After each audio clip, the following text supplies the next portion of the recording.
Because of Winn-Dixie, Chapter 12. Me and Winn-Dixie got to Gertrude's Pet so early for my first day of work that the closed sign was still in the window. But when I pushed on the door, it swung open, and so we went on inside. I was about to call out to Otis that we were there, but then I heard music.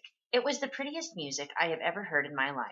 I looked around to see where it was coming from, and that's when I noticed that all the animals were out of their cages. There were rabbits and hamsters and gerbils and mice and birds and lizards and snakes.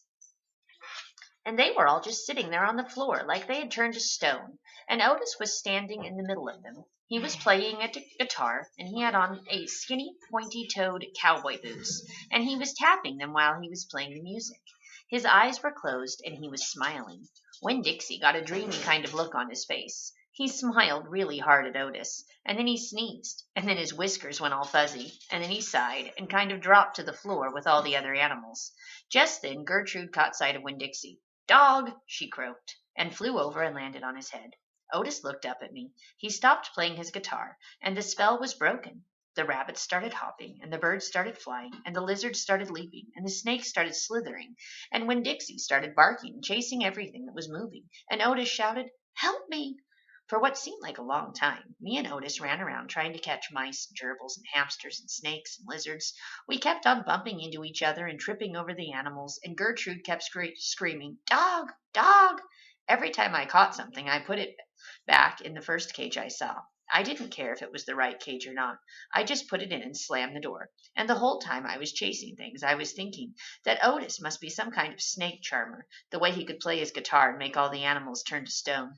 And then I thought, this is silly. I shouted over Winn-Dixie barking and Gertrude yelling. I said, "Play some more music, Otis." He looked at me for a minute, then he started playing his guitar, and in just a few seconds everything was quiet. Winn-Dixie was lying on the floor, blinking his eyes and smiling to himself and sneezing every now and then, and the mice and the gerbils and the rabbits and the lizards and the snakes that we hadn't caught yet got quiet and sat still, and I picked them up one by one and put them back in their cages. When I was all done, Otis stopped playing. He looked down at his boots. "I was just playing them some music. It makes them feel happy." "Yes, sir," I said. "Did they escape from their cages?" "No," Otis said. "I take them out. I feel sorry for them being locked up all the time. I know what it's like being locked up."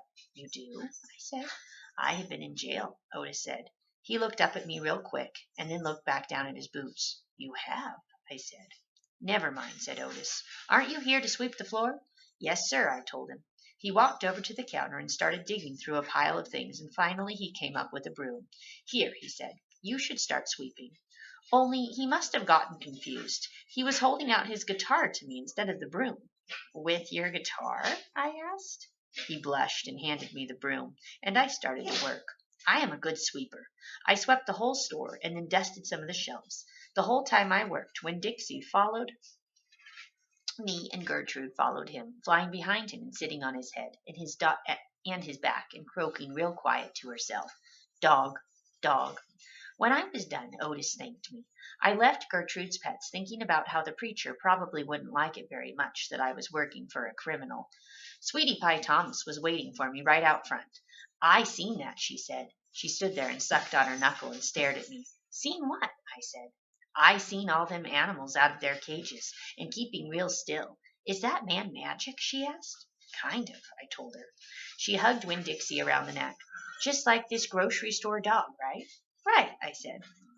I started walking, and Sweetie Pie took her knuckle out of her mouth and put her hand in mine. "Are you coming to my birthday party?" she asked. "I surely am," I told her.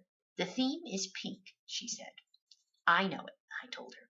"I gotta go," she said all of a sudden. "I gotta go home and tell my mamma about what I seen.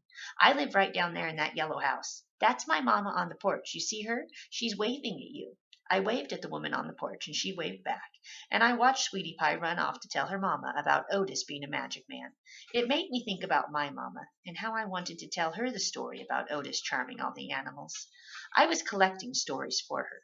I would also tell her about Miss Franny and the bear, and about meeting Gloria Dump and believing for just a minute that she was a witch. I had a feeling that these were the kind of stories my mamma would like, the kind that would make her laugh out loud the way the preacher said she liked to laugh.